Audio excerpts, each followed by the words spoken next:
And we are live. So, welcome to another YEV. We're Tim's a bit late, so hopefully he'll join shortly. So it's just me and Alex. And not in the garages for once. We seem to have both ended up indoors this week. I don't know. That wasn't coordinated. No, I just really didn't want to set the microphones up, my wireless ones. Hence wearing a headset. I could join you on that front as well. If you really wanted really didn't need to tidy the garage today. So,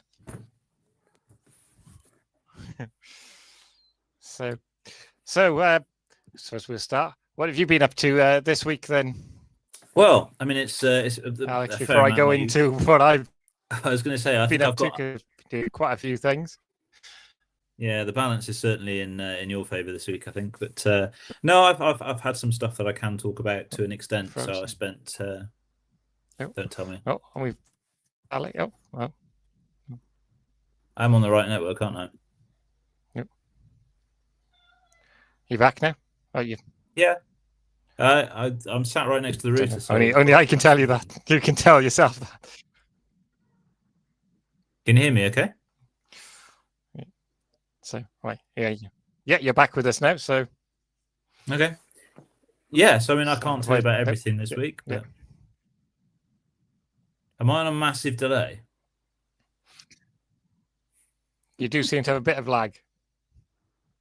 See, I thought that was because I was on my phone. You're coming live via satellite from the moon. Yeah. Live via satellite via the. I'm going to try. I think it's caught up now. I don't think it has. I'll be right back. Oh. Seem to be having a few technical issues. Hopefully, Alex will be back in a second. It's because we're lacking the Tim to do the technical side. There is no reason whatsoever why I should be having any issues with this connection this week. Right. Right, you seem to be back to normal now. So, let you start again. Yeah, so we're only quarter of an hour late before we get started on this. But yeah, so no, this week I spent Tuesday with BMW catching up on a range of their new products. Couple of which I can't talk about, which is the John Cooper Works Mini Aceman and Mini Hatch. Driving impressions are oh, Tony's on. Hi, Tony. Yeah, a couple of driving impressions of which are, I'm afraid, under embargo until I think tomorrow or Tuesday. Yeah, Tuesday. Interesting to get a bit of a catch up on some products that I'm more familiar with, including the 320e. Plug-in hybrid touring, which I actually forgotten how much I really enjoy driving those. It's one of those things that I but every time I drive it, I think, God, this is such a wonderful thing. And yet, when I parked it up when I got back, the neighbouring car, which was an i4 M50, so the updated one, like you were driving the other week, and I was thinking, do you know what? The one thing that made this really spot on is if you could take an i4, keep the 3 Series touring styling, and just make it. A fully electric 3 Series touring would be a wonderful, wonderful thing. So, but yeah, from that perspective, really good. iX as well continues to be a car that I have a lot of respect for the iX, even though I don't like it as a product. I think it's a phenomenal piece of engineering. It's just not a car that I like. It rides and handles and performs better than anything of that size should. It's a really impressive vehicle, and the updates I think have kind of just made it a little bit more palatable, I guess. Round steering wheel instead of the kind of octagonal one like the early ones used to have. A lot of the kind of the chintzy, there was sort of a lot of the, just in case I don't know if anyone's kind of hasn't been in an early iX, a lot of the switchgear had it looked like it'd been made up of crystals that had been taken off a very heavily nicotine stained chandelier. I'm sure that's not the look they were going for, but they've kind of swapped some of those now for kind of regular silver buttons. I just think it feels a bit more BMW-like since they've done the updates on it, and it's a phenomenally good car. The mini stuff, I'm afraid you have to wait until next week. I'm just going to lower my seat. That's better. I'm towering over my laptop. Speaking of crystals, there's a certain company that we all know from Chargers that also do a lot with crystals, which True, is yeah. Swarco, which is actually part of the Swarovski group. So a lot of people Yes. forget that it's the same group that makes the crystals and stuff that also do charge installs. So and build charging networks. But for me this week, I've been doing a lot. I've driven through 5 countries, 5 in one day, pretty much, on an EV rally in an MG Cyberster, which was quite an experience. I can think of worse things to drive across Europe in than a 2-seater electric convertible. Super subtle, I mean, as if the doors are not making enough of a statement. I think you had a really subtle, the kind of color that could really blend in, a kind of a wallflower spec MG Cyberster there. Yeah, well, I thought the yellow was kind of fitted in with the kind of the design of the car. It's always worth that. I mean, to be fair, I was very impressed with it. I mean, the first thing is I hadn't realized quite how easy it is to travel around Europe in an EV now. I mean, in many respects, the European charging infrastructure is better than our own. Because just to give it a bit of perspective, I had no issues. Every charger I plugged in Europe worked perfectly. The first charger I had a problem with was when I got back to the Ionities in Folkestone, plugged into the Folkestone Ionity, it connected, and then I realized the touchscreen didn't work. So I couldn't disconnect either because I couldn't start or stop the charge. So I had to wait for it to time out on the car, move to the other charger, and it worked perfectly then. But it's like, it was a bit of a pain being stuck to a charger with a car that blends in. Yeah, it's sad to get noticed. It's a great car, though, isn't it, the Cyberster? It's one of those. It's kind of it promises a lot, and it delivers quite a lot of it. And it actually, I say that sounds like I'm downplaying it, and I'm actually not. I think on paper it sounds really impressive, and in reality, it is really impressive. It's not. There are some areas where I think it could be changed and just be that little bit better. But on the whole, it's a very impressive car. I was surprised. I mean, I think a lot of people make as you've said in the past, are trying to make the comparison between the Cyberster and the MX-5, and it is significantly more expensive than the MX-5. But I agree. I don't think it's competing with the MX-5 marketplace. It's more of a Grand Tourer, so you're competing with things like Mercedes CLK. And I mean, I did pass one on the motorway, and it's a similar size to a CLK. It's not a small little 2-seater. It's quite a sizable car. Yeah, it's a larger, higher performance vehicle, isn't it? I mean, it's not really sitting. I mean, I'm sure we'll get electric MX-5s at some point. I know that's kind of, it's almost like the Hoover of roadsters these days, isn't it? But I'm sure one day we'll get those vehicles. We're not quite there at the moment, and I think people kind of have expected the Cyberster to be that. And yes, that product would be very exciting, but it doesn't need to be as fast.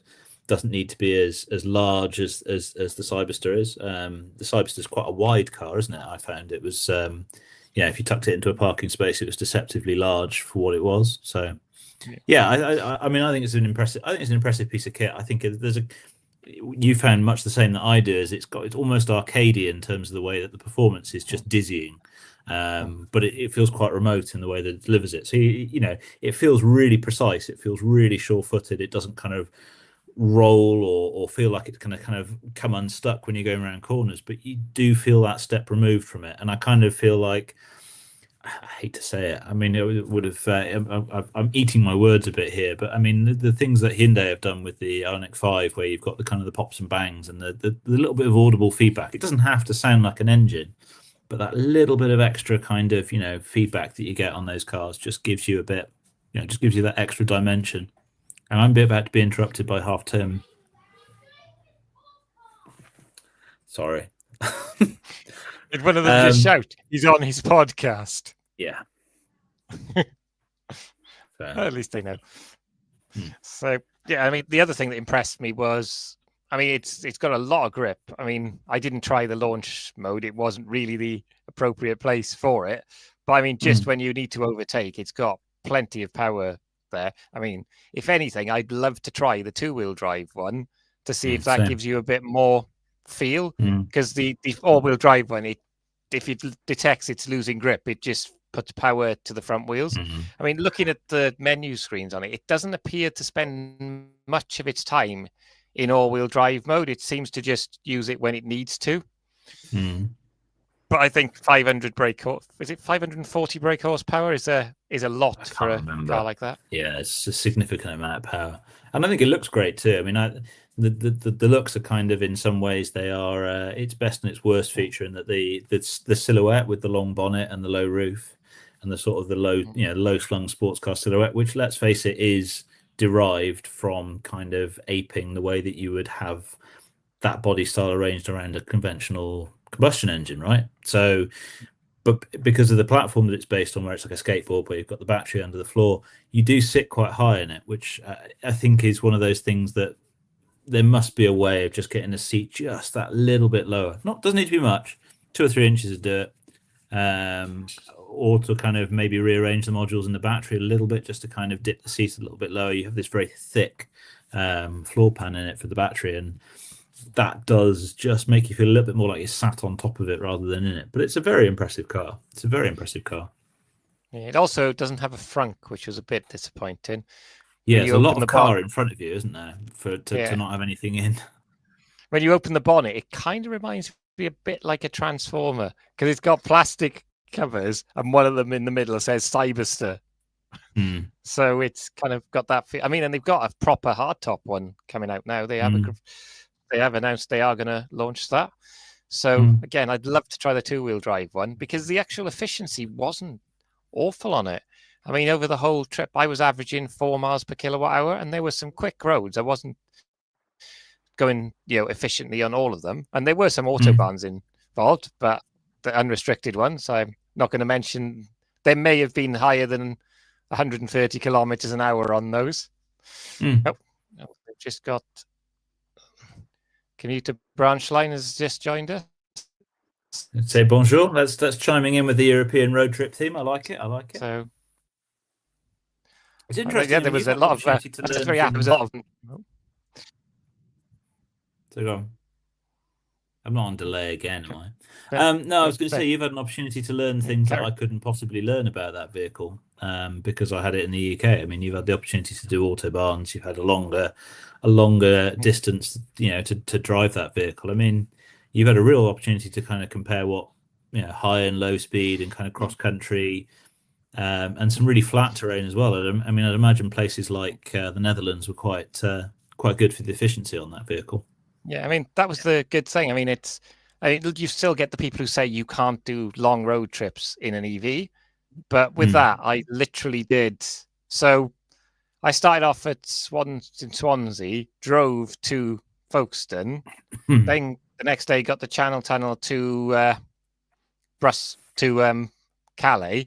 Just in perspective, I drove gently on the way there because I wasn't in a massive rush, and I ended up. I've just had a message. We've just had a message from Tim. He's on his way. So yeah, I drove really gently for the first thing. I used 54% of the battery. On the way back, I was making sure I didn't miss my Channel Tunnel. So I did the posted speed limits. Yeah, there are some speed restrictions when you get round towns of sort of 90 to 100 kilometers an hour, but Belgium, primarily early in the morning, 120 kilometers an hour. France, 130 kilometers an hour. And literally, it only took an extra 7% of the battery at that. So I was quite shocked with how close it was on efficiency there. I mean, and you see reviews from some car reviewers that say you lose 52 or 46% of range in an EV when you go at European highway speeds. I mean, I'm guessing that might have been the case back in the day when you had your Renault Zoes, your early Nissan Leafs. But now motor efficiency has improved, and the way they've tuned the motors for a wider, it seems they've tuned them for a much wider range of speeds now. You don't lose that anymore. Because I'm guessing on a Zoe and the early Leafs, you were pushing it when you were doing those sort of speeds. You were at the end of its range. And we've got Tim. I don't know what happened, chaps. Well, you've beaten my record for lateness. Yeah, You've made me look sorry, punctual. guys. Sorry, guys. You continue. And we've, it's the quickest I've learned how to set up StreamYard. Well, it was all about having that, this is the whole reason for it, just to make sure that you were self-sufficient, really. So, yeah, sorry, everyone. I'm a bit late. Apologies.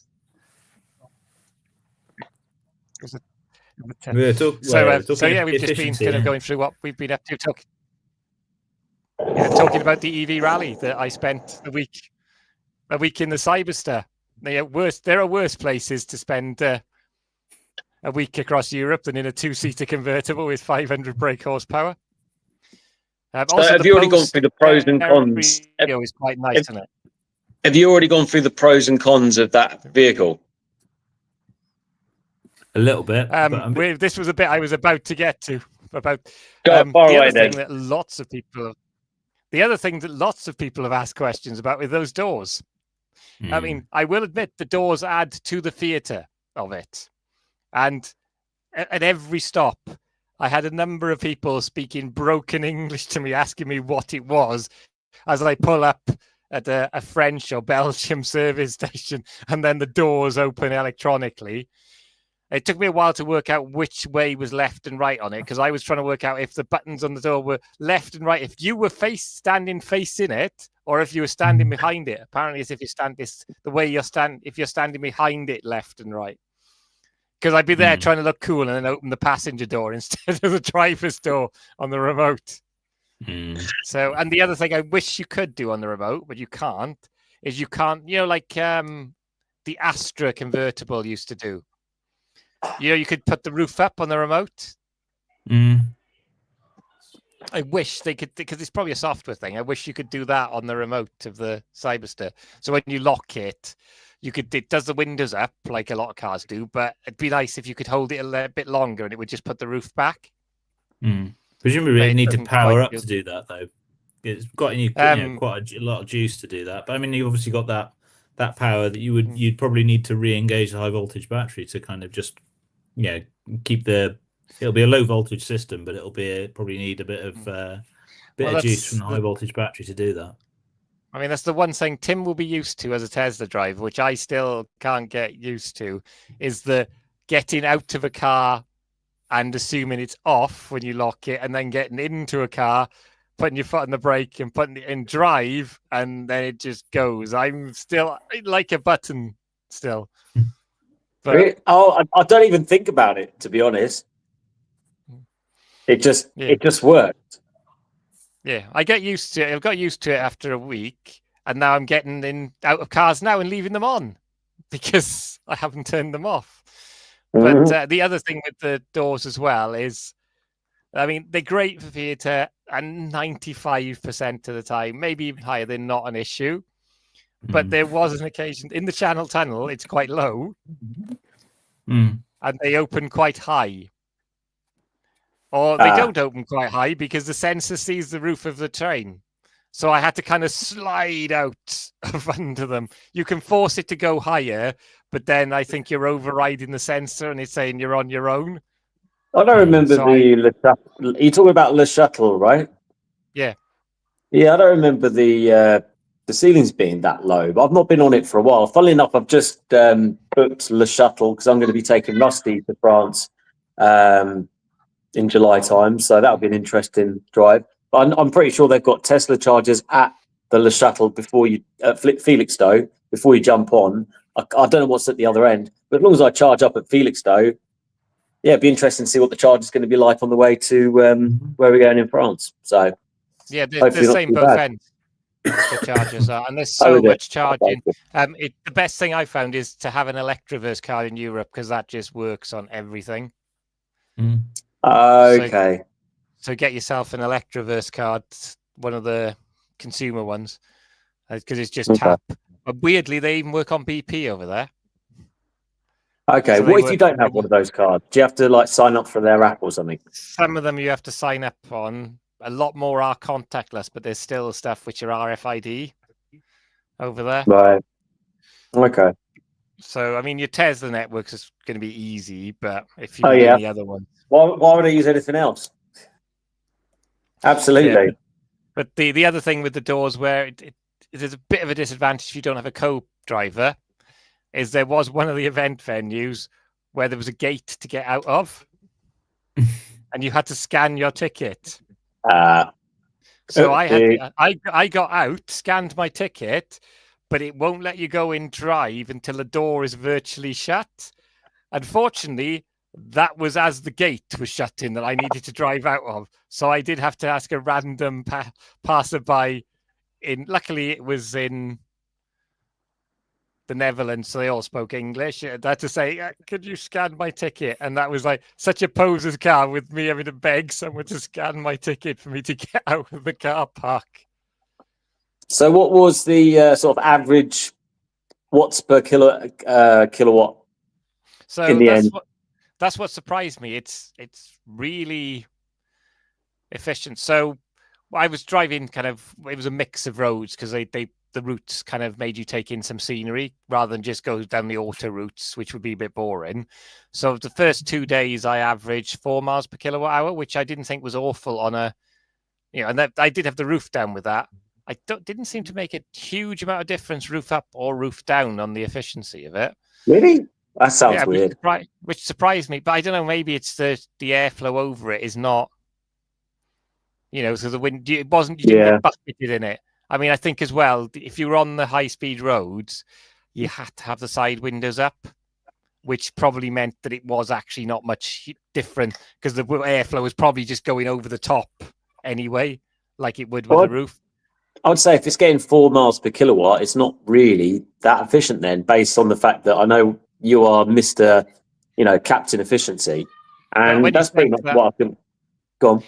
But that was, they worked out over the whole trip, it was 118% above WLTP. So I think you've got to take into account it's a 540 brake horsepower car on big, fat Pirelli P0s. Yeah, I mean, the tyres will make a difference, but I'm going to only compare it to Tesla. But, the performance ones of those can do that sort of efficiency, if not a lot better. And there's a lot bigger car, isn't it? A lot heavier car, surely. I don't know. It's over 2 tons. What's the weight of the MG Sidestar? Sorry, it's just over 2 tons from what I can remember. Yeah. Yeah, it's about 2.2. It is big. Yeah, it's not as much as. I don't think it's as much as that. It is heavy though. Actually, no, it's not. I'm thinking of something different. No, it's not. It is knocking on the door of 2 tons though. As near as makes no difference.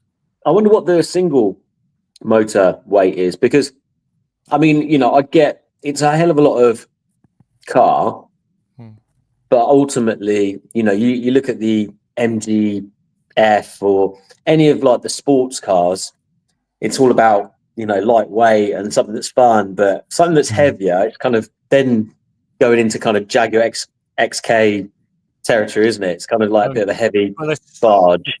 This is what we were talking about earlier, is MG haven't aimed it at MX-5.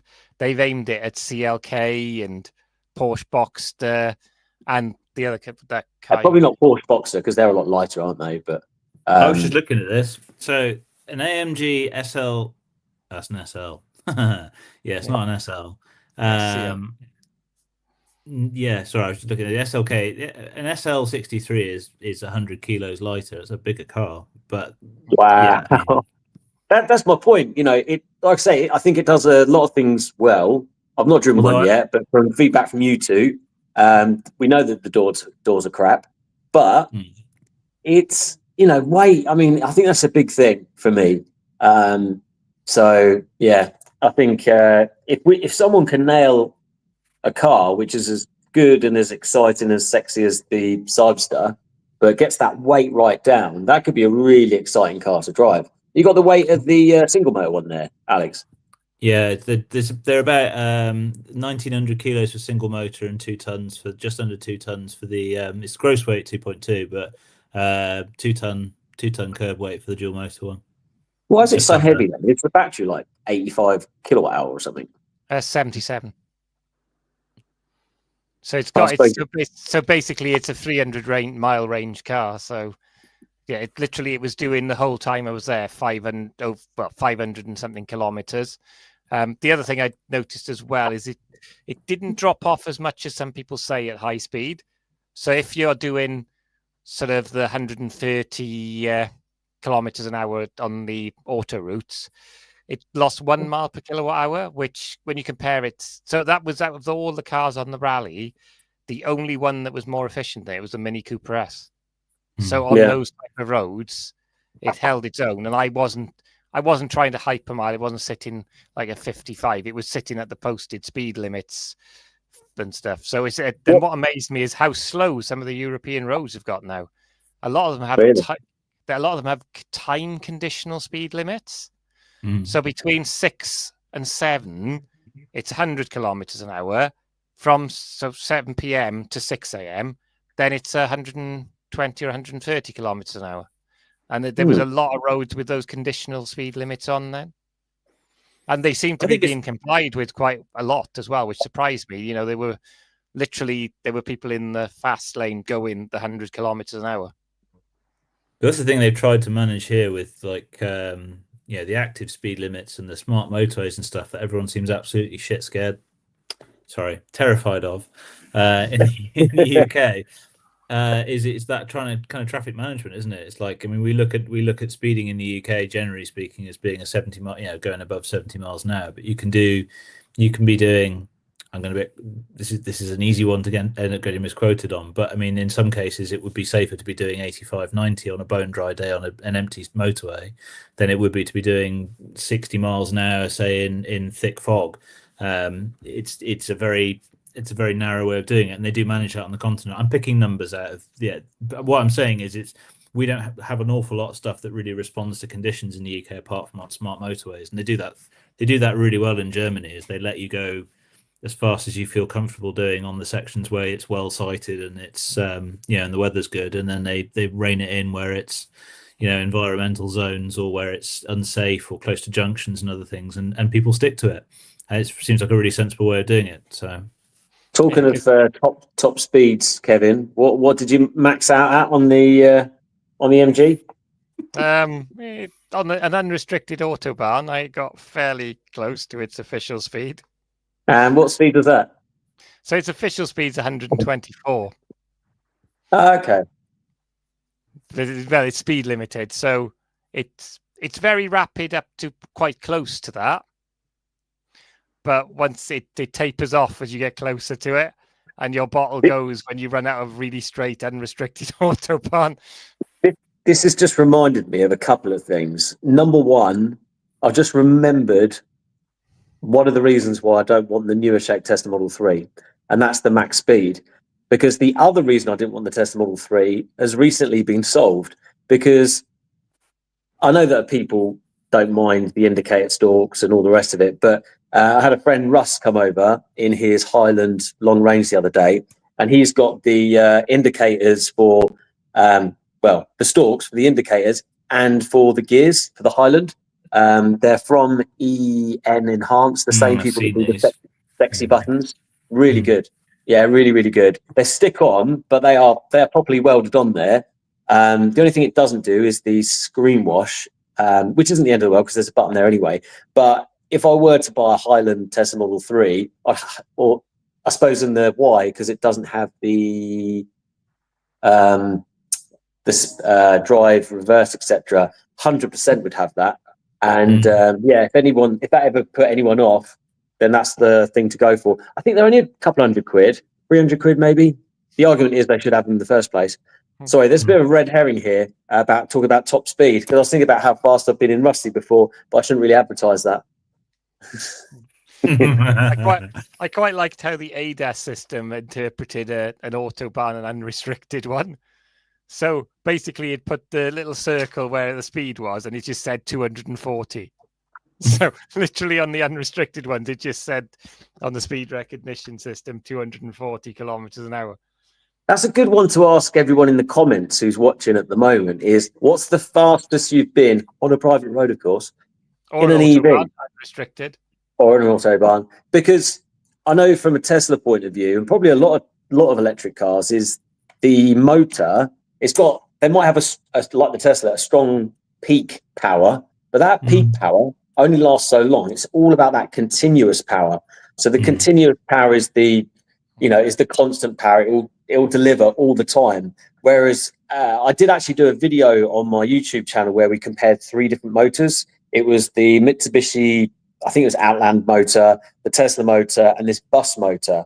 And the Tesla motor, the peak is really high, but the continual isn't actually that great. Whereas this big, massive bus one, the continuous was like really, really strong. So it'd be interesting to know what the Ioniq 5N motor continuous is. I'm pretty sure it's pretty strong, but a lot of people don't really think about that. And that's a real kind of Achilles heel of certainly Tesla and probably a lot of other electric cars when we're talking about max speed. If you happen to be, testing your top speed with an ICE vehicle, for example, which I would never do, of course. Casey, what have you just put? I've just driven a Model Y facelift and it has the indicator stalk. When I tested the Model 3 Highland, I got used to it within a few seconds anyway. Yeah, you get used to it, but there's always that bit where you'll miss it. So, and I get you get used to it, but there's that occasion where you could miss it, could cause an accident. I'm not a fan, so I would go for stalks if it was me. So that means they've realised with Model Y they've made a mistake and they've still got it on the Model Y facelift, is what they're saying. But can they just add it back onto Model 3 as a in-year? It'll appear as an unannounced overnight update. I've had this whenever I've tried testing. Whenever I've had Tesla press cars, I've had ones where that's the update. I was going to say you can't do that over the air. That's the update. That's something they can't do over the air update on. Add an indicator stalk. As you guys know, Teslas are perfect other than that particular thing. So other than that, they're obviously nirvana of the electric world. But I mean, I'm quite impressed of how far, though, when you think that the Cyberstar, there is no way that would have happened under Rover's ownership. You never know. We've got Tony. I don't think you've commented before, Tony. Thanks for jumping in here. EV6 rear-wheel drive showed 120 miles per hour on my first EV trip across Germany. Just a short time, just to say I'd done over officially 114 miles an hour. Nice work. Yeah, that seems to be the weird thing with a lot of the cars. Their VMAX on the autobahns in software, even the highish end BMWs, is 200 kilometers an hour. Literally, the 124 is 200 kilometers an hour. I mean, because I was hoping to see on the non-restrict just to see that 200 number, but the speed limiter comes in, so you get quickly too close to it, and then it slowly creeps up for the last bit as it's getting close to the speed limiter. So the software lets you have continuous power all the way up to pretty much the speed limiter, apart from the last kind of 5 miles an hour. I must admit, I'm going to have to ask Alex another question. Instead of Alex, I might have to call you Alexa. But Alex, can you check to see which are the fastest? Which EVs have got the fastest top ends? I'm guessing the Plaid and the Rimac, but I'm not sure what the third one would be. I'd be really interested to know that. I think Ioniq 5N is limited to 155 rather than the slower one. Taycan's got Taycan 4S will do 100 because it's oh wow, really? Sorry, I've just seen something that I don't believe. It's fine. You're questioning it. No. I believe the 155. There's because you're going to come out with you're going to come out and say the Aura Cat's got a top speed of 165.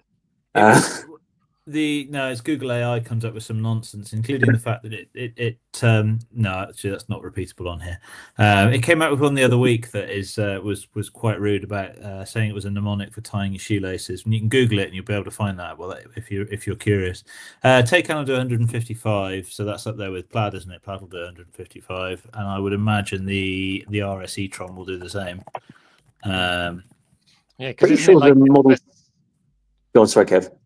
Yeah, I think, isn't it what Casey says? Isn't there a gentleman's agreement in Germany that most cars are limited to a top speed of like 155 or something like that? Yeah, I think there is. Generally speaking, yeah, they come in at about that. But EV6 GT is a good shout as well. Yeah, so I would imagine the Ioniq 5N is going to be probably similar. Yeah, Yeah. So I think I might have deleted your 162. message there, Casey. Apologies. I'm on my phone instead of my laptop because I come lastminute.com. Apologies, everyone. Yeah, I was just thinking that it'd be interesting to see. I'm pretty sure that the performance Model 3 has got a higher one than the long range, but I mean, no, I shouldn't say it. But yeah, the Plaid you'd think would be pretty naughty as well. And it's just reminded me actually. What's the new electric Cupra, which is on the ID4 platform? Tavascan. I saw one earlier. Yeah, Tavascan. Yeah. Yeah. Now I looked at the rear quarter of that car because there's one that's just down the road when I take dog for a walk, and it's definitely got the rear quarter of the Ford Capri, 100%. It's like I look at it, I was thinking that's a Ford Capri. Obviously, the rest of it does look very, very different, but I'm guessing it's the same platform, isn't it? Same ID4. platform, Yeah. Explorer. Yeah, I mean, it was Yeah. interesting. Explorer and Capri have got the same side windows, doors, and front wings, haven't they? Are they? Yeah. Wow. It's a bit like the was it the Leaf, Nissan Leaf. The new shape one's got the same doors as the old shape one or something. Yeah, and the Dacia stuff as well. And the new Micra looks very Renault 5-ish from the side. You'd almost think it was based on the Renault 5 platform. Yeah. Well, it's obviously I was going to say, obviously the Micra is the same as the Renault 5, but I think they've done a jolly good effort with the styling. I actually really like the style in the Micra. I didn't think I'd like it. Yeah, I like it until you get to the side, and then it kind of starts to look like a Renault 5 and doesn't quite fit the front three-quarter view. I agree. I think it looks cool. But yeah, when you get around to the side, it does start to have that kind of boxy, Renault 5 styling to it, which I like on the Renault 5. I just don't think it necessarily quite fits the Micra headlights. Yeah. I haven't seen the inside of the Micra yet, but I think anything to save Nissan. I'm a big Nissan advocate, and Nissan are a bit down the toilet at the moment, aren't they? Same with Honda. I really want Nissan and Honda to get out of the dumps, really. All the Japanese brands, I really do like them, but obviously Toyota have just annoyed a lot of the EV community with their self-charging hybrids and stuff. But, Toyotas are good cars, ultimately. They're all good cars, but we'll see who the survival of the fittest are for the next couple of years, won't we? So. Which is a shame with Toyota that they're marketing on self-charging and kind of attacking EVs shot them in the foot, because actually they should have been more advanced down the EV route than most, because they've been building electric motors in cars with electric motors since, when did the first Prius come out? I'm trying to think. The original one. 99, wasn't it? 99, I think it was. Yeah, 99. So they've been doing electric powertrains since before everyone, really. Yeah. I haven't driven an Insight, but I have driven a Mark 1 Prius. I know not many people have driven the Mark 1 because it's a bit of a monster. But I used to have a Mark 2 Prius as a company car, and then I lost my license. Not in the Prius, I hasten to add. But I love that car. It was great fun to drive. I say fun, it wasn't fun, but it was like fun. Like the technology and sound system was good. I think it was a T4, so it had the JBL sound system, loads of space in it as well, comfy.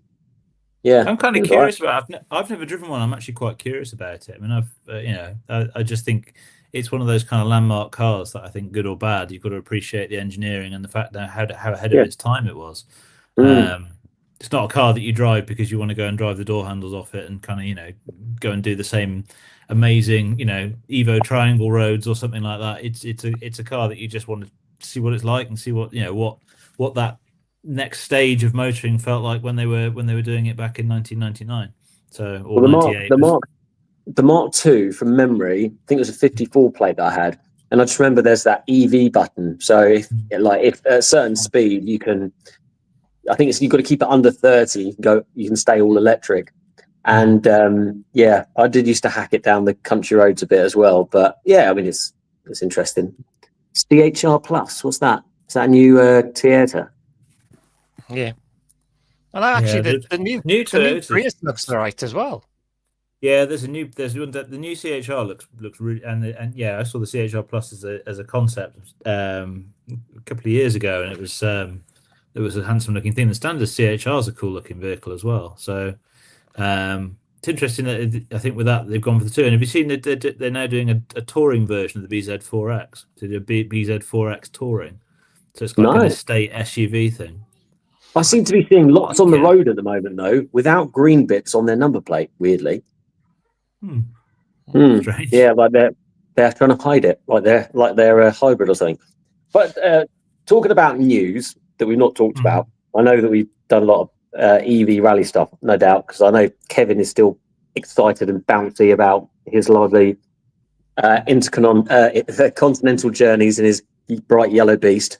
Something that I was thinking about the other day that someone sent me was about the new tax thing, about the over £40,000 EV.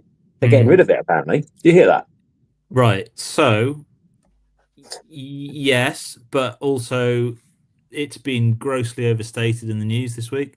So there was an announcement in the autumn budget 2024 that they were going to adjust the price threshold so it wouldn't be £40,000, but only for EVs. So they're taking that away for EVs and for EVs only, so it doesn't disincentivize EVs, because obviously you've got quite a lot of vehicles where the petrol or hybrid version is under 40 and then the equivalent EV is just over. So they're looking at adjusting that. And then there's been this flurry of news stories this week, and it's like there's a leaked letter, and there's a paragraph from this leaked letter, and it says, and it's got all this stuff in it about changing it, but they haven't actually announced what they're doing. And I was like, that wording is literally lifted from the autumn budget document last year. There's no news in it at all. They haven't actually said what they're doing. So yeah, just for those who not less familiar with it, the expensive car supplement is a tax levy on top of the standard renewal that is only being applied to vehicles that were registered from 1st of April onwards this year. So if you've got an EV that's £40,000, not only are you going to start paying the £195, but if it's a new vehicle, you'll have a £425 charge on top of that. This is one of those things that's contentious, because obviously then it's adding hundreds of pounds onto your tax bill for the first 5 renewals. But this is something that should have been sorted out months ago, because if you think about this now, you've got that we're nearly 2 months into the tax year, and there's vehicles on the road already that they don't know what their first year tax bill is going to be. They're going to come around to next April, and the first ones come around to their first VD renewal, and they'll be like, well, I don't know whether I'm going to get the 195 or the 425. So they've got another 10 months to change it, but realistically, we should already know. So it's not been confirmed. It has been confirmed they're changing it, but they haven't said how. They're not going to drop it, I don't think. I think they'll just raise it. They may raise it to like 55,000. My guess would probably be the average price for an EV is something like 52,000, isn't it, or something? But yeah, I think they'll probably raise it to 45 or 50. Now, but they need to adjust it with inflation. I mean, those prices are going up all the time.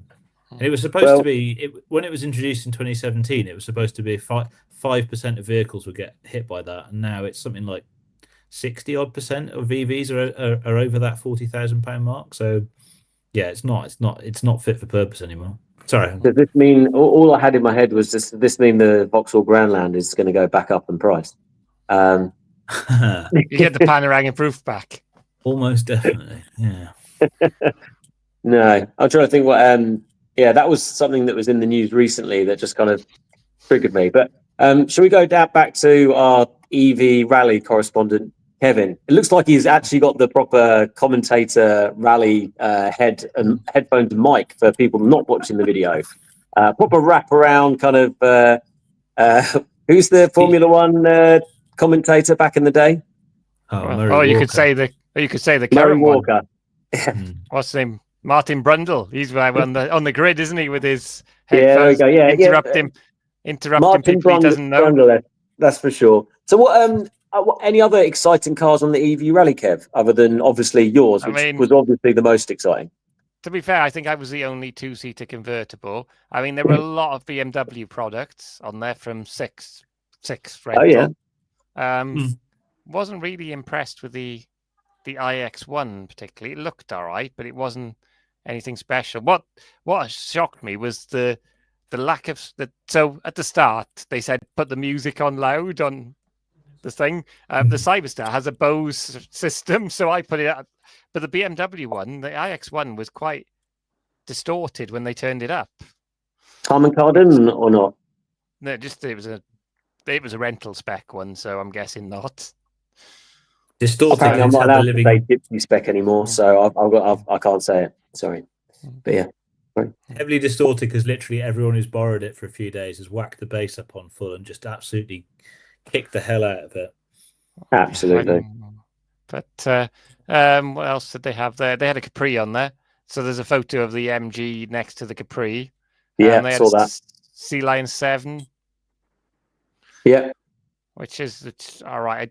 I don't think it was massive on the efficiency. There's a Mini. The Mini was the Mini came the closest on efficiency. The Mini Cooper and the new one. I have no idea what battery size that, but Alex will probably know what battery size is on the new. Yeah, I should know this Mini. off by heart, and I can't remember. yeah. It's not massive. It's not massive. It's like I want to say 40, 50. I want to say 54. I don't know why, because I did do a video on it, and I remember writing down the specs, but clearly I didn't, because I'm not sure if that is right or not. But that's what's in my head for it. Yeah. Yeah. Eco factor at a Kia Niro EV on there. Oh, actually, the new Kia e-Niro and Niro is really growing on me. I really like the design of it. Yeah, this was the old one, so 22 plate one. I mean, they're all right, but the new shape one is a lovely looking thing. Polestar 4 and the new Audi Q6. Is that the one that's on the McCann platform? Yeah. Yes, it is. Yeah. They are nice. The Q. I wouldn't buy one, but they are nice inside and out. They're 40.7 or 54.2 for the Mini battery. So I do have a memory. I knew it. That's good. So yeah, that didn't struggle, but even that didn't struggle to do Europe. They weren't like sat at a charger all the time. Genuinely, cars are doing 200 miles easily without trying. Give us some more feedback on the charging costs, speeds, and availability of the chargers, Kevin, because I'm sure everyone would like to know. I certainly do. A lot more charging hubs, loads of Fastned ones. Weirdly, if you've got an Electroverse card, BP works over there on their charging hubs just with the Electroverse. Did the Fastned ones have chip and pin? Fastned ones did have contactless as well, yeah. Beautiful. The Ionity ones were similar to the UK, but less. So the UK ones are starting to have shared card readers for them all, so you can pay contactless. The European ones, basically, it's still RFID or an app.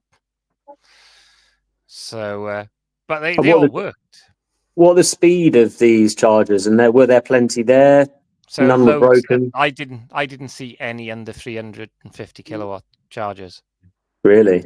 They were all, most of them were the Alpatronics units. So the ones like Fastned use. So they were everywhere. Yeah. Even the BP ones were Alpatronics units. Yeah, it can't go wrong with loads Alpatronics. of hubs, and there was no queues or anything. Yeah, no queues. Nice. Or anything. It was literally I could have winged it across Europe and not planned charging. If you're on the auto routes, you'll just see what looks like a petrol station with a plug saying prices varied. What about the moolah?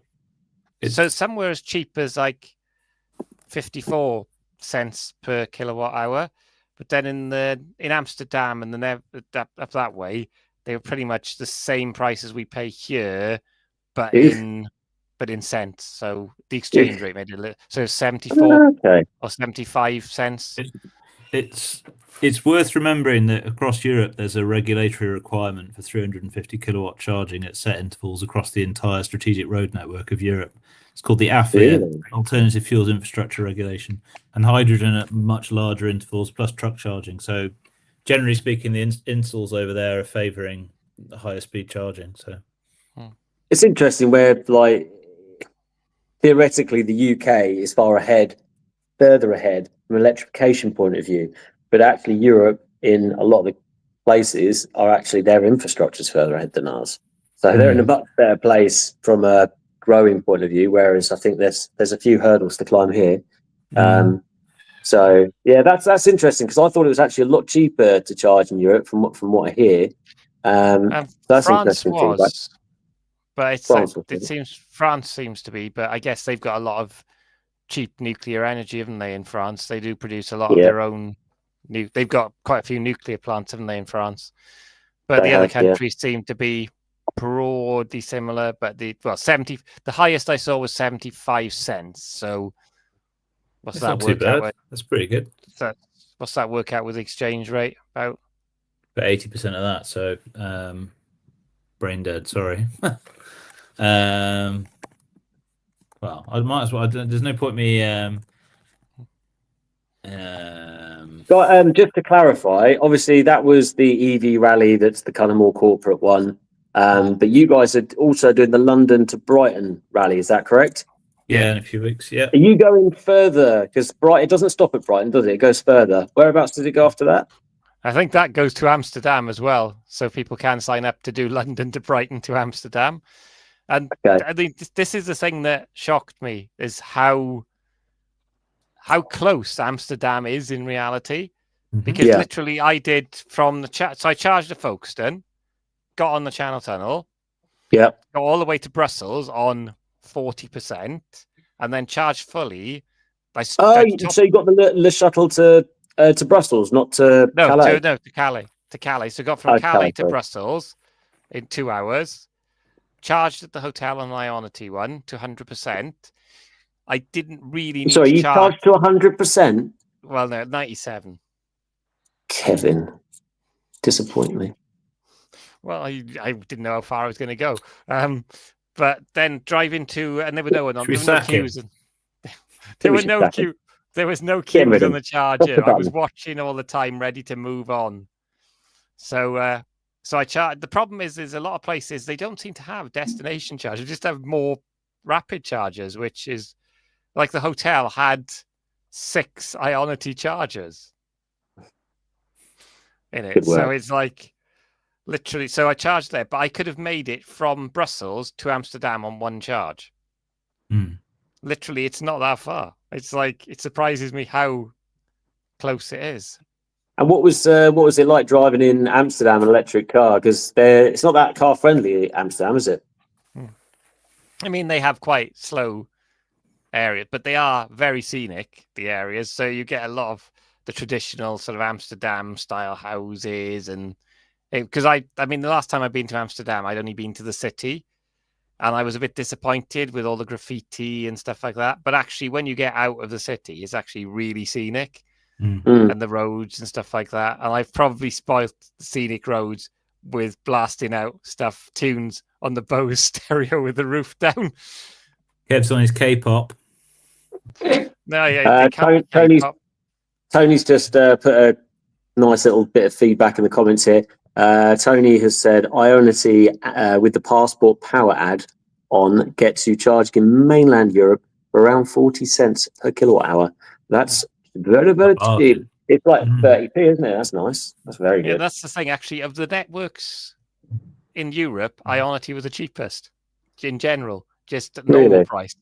Which is funny because it used to be, I remember when Ionity first came to the UK, they were one of the most expensive ones, but now they're kind of, with even the discounts you get on normal Electroverse, they're one of the cheaper ones. Well, Ionity isn't particularly my friend, because the only time I've used an Ionity charger, the plug got stuck in the Skywell and I was there for 4 hours. And that was just before last year's London to Brighton EV rally. So hopefully I don't have that experience. Oh, that's nicely tied in there, not even purposefully. Yeah, that wasn't exciting. But it wasn't really the Ionity charger fault. I think it was more the vehicle.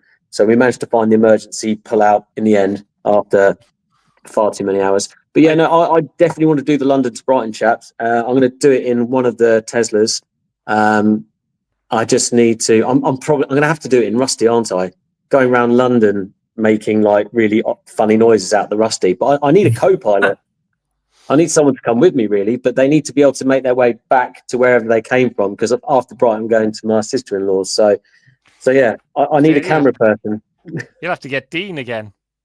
Oh, Dean. Yeah, mate, actually, that's a good idea. He lives in Brighton. That's a good shout. I thought you do have to make sure you've got plenty of leg room, because he is very tall. Yes, he is. Yes, he is. I'm 6 foot and I feel short next to him. He's like Hightower. I'll just take out the passenger seat for extra efficiencies. He can sit in the back. Yeah, that would be. What are you guys driving? A BYD, isn't it? Yeah. Sea Lion 7. Sea Lion 7. 500 brake. Is it 500 brake horsepower? It's 500 and it's the top something spec horsepower. one. Yeah, it's top spec one. Is that electric SUV? Yeah. Yeah. Yeah. Nice. Because everyone needs 500 brake horsepower, Although this If you haven't week got 500, I came home from the Cyberstar to a blue Vauxhall Mocha. So Speaking of performance, they're doing a hot version of the Mocha, aren't they? oh yeah, my rally God. one. Because they're going to have not an rally. electric. We're doing a GSE one, which is basically, I mean, if you can look at the Arbath 600E, I mean, that's what 280 horsepower or something. So they're going to be presumably using the same kit, putting that into a Mocha. They haven't confirmed anything yet, other than the badge. But yeah, I mean, hot Mocha. All right, because they've shown a picture of it looking like Mocha. Can't believe I didn't think of that as a pun, but yes, a hot Mocha. Yeah, as opposed to an iced one. You can get an iced Mocha as well. I hadn't even thought about that. Mocha, Yes. iced Mocha. Yeah, you get an iced Mocha or a hot Mocha once the GSE comes along. Whenever I hear the word Mocha and it's car related, I have to just leave the room. Sorry. I still need to do that video where I visit the Vauxhall dealer and eat my words for saying the Vauxhall electric vehicles. The Mocha's not as efficient as the Astra or the Corsa, which is not surprising because it's a boxier shape, but it's not. The new motor, literally, I don't know how they've done it. And all the new Vauxhall stuff is up there with Casey's not going to like this, is up there with the Ioniq on efficiency, the OG Ioniq. The wind knife, nice. So, Well, in fact, have you guys said about what Casey just put? Which one? So Casey's put, I'll have to catch up with everyone at London to Brighton. I think I'm doing in my Ioniq. Very good. Zoe put their RFID wasn't working last weekend, caused a lot of folks issues. I'm guessing that's Ionity. I know. I think you might beat us on efficiency, Casey, in the Ioniq when we're in a 500 brake horsepower SUV. But different category, so it's all good. It's not the same category of car.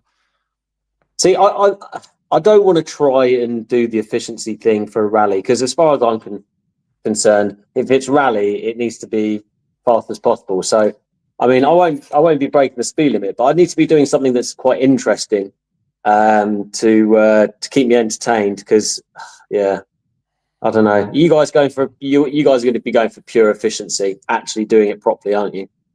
Yep. I think we have to, really. Yeah. Well, yeah, maybe I'll ask Dean, or if anyone that's on the chat tonight fancies a drive down from London to Brighton, let me know. Maybe I'll just see how many people I can fit in the Tesla Model 3. Yeah, I fit in the boot earlier when I was trying to fit some roof bars to the Tesla Model 3, which was going really well until I think some of the parts were wrong that they sent me. But I reckon you could easily get 2 human beings in the back of a Tesla Model 3 without any issues at all. You know, Matt Watson always does his tests, doesn't he? Alive or dead? Are you looking at? Nefarious uses for a Tesla. Yeah, you wouldn't do that in the Cyberster. It's a very apparently a set of golf clubs go in the back. Naturally, a pair of computers go in the back as well. But if you drive it the way that I drove it over to yours, you end up with a Bluetooth connector being broken off in the boot. Dull. You didn't wedge them in then? No, I did wedge them in, which is a little bit concerning. But I was like, "Ooh, what's that? Oh, I think that was a Bluetooth connector." Yeah, it slid around enough to decapitate a Bluetooth connector in the boot. It's a fun car. Apparently, Casey forgot to register the efficiency with the Atos 3 last year. Sorry, BYD. So this time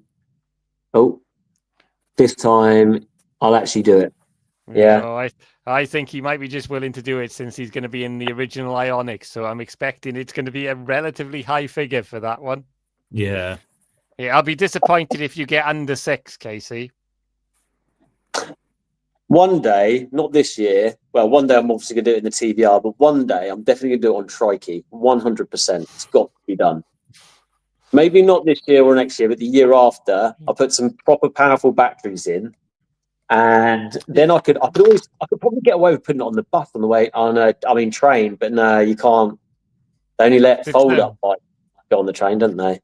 Yeah, didn't someone overheat the Microlino last year because they didn't get the idea the rally was an efficiency one? Oh, he's setting the bar high. Casey said he's aiming for, if I don't get 7, I'll be upset. Here we go. It's fighting talk. Yeah. I wonder if you can do, and I believe from what I can remember from the launch that there's a difference in terms of electrical architecture on between the Ionic and the Kona and Nero. But I mean, an Ionic with a 64 kilowatt hour battery would be quite an interesting thing, wouldn't it? Wonder how far you get on that. Yeah, I think when they limited with packaging, that's why they couldn't fit the bigger one. That's why it only became a 38. Yeah, maybe it is packaging. Not there was a reason they couldn't fit the bigger battery, because I did I think I did the launch of it. And we drove the fuel cell one that I can't remember, the Nexo. I drove the Nexo and the facelifted Ionic, and yeah, there was a reason why they couldn't put the bigger battery in the Yeah, because it's in the boot, basically, isn't it? Effectively. Yeah, the EV's got a beam axle rather than multi-link at the back, whereas the hybrids have got, I think both hybrids have got multi-link at the back. Certainly the regular hybrid does. So.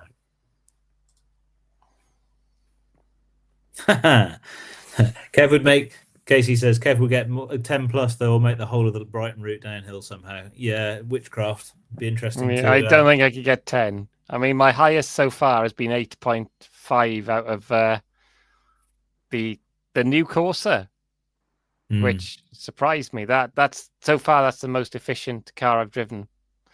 Although I have been testing the little Leap motor, and that doesn't drop below 5. A full review to come of that very soon. The second cheapest EV in the UK. Same price as the rapid charging Dacia Spring, and we've lost Tim again. Yeah, Tim went sideways and then disappeared. We're not having good tech issues. We're not having good tech this week. So, and I think it's where we're there. We've got to the hour, so it's a bit of a slightly staggered hour, but yes. Yeah, a bit of a roundup. So, what have you got on this week? Well, it's half-term week, so it's a week of chaos and kids and trying to fit work and my usual kind of secret squirrel stuff in on that front. So not going to be much to report on EV wise next week, but yes, yeah. How about you? So me, I'm in the Mocha this week, so I'm going to be testing that. Reminds me, I do have to plug it in to charge. Oh. So otherwise, I mean, it's not too flat, but I'll be interested to see. So I'm going to try and get a decent drive and decent distance on it, and see how it does. But I mean, it's sitting at around about the 5 miles per kilowatt hour, which, if anyone who's driven the older one, that's a massive improvement on the old one. I think new Mocha's a nice enough car. I never liked the original one. I always found the original one quite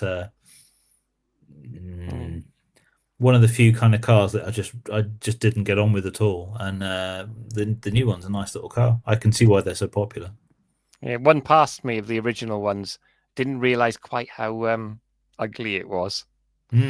Because that's an old. The last one was the old GM platform, wasn't it? It was very much a GM car. Yeah, Antara or something, was it? Chevrolet Trax it was based on. Oh yeah, it was a Trax with slightly less chunkiness to it, wasn't it? So right, so I don't know if we're going to get Tim back. So we'll say goodbye on behalf of Tim, I think, on this one. So yeah. Thanks as always for tuning in, guys. Really appreciate it. And we'll catch up with you next week. Cool. See you all. And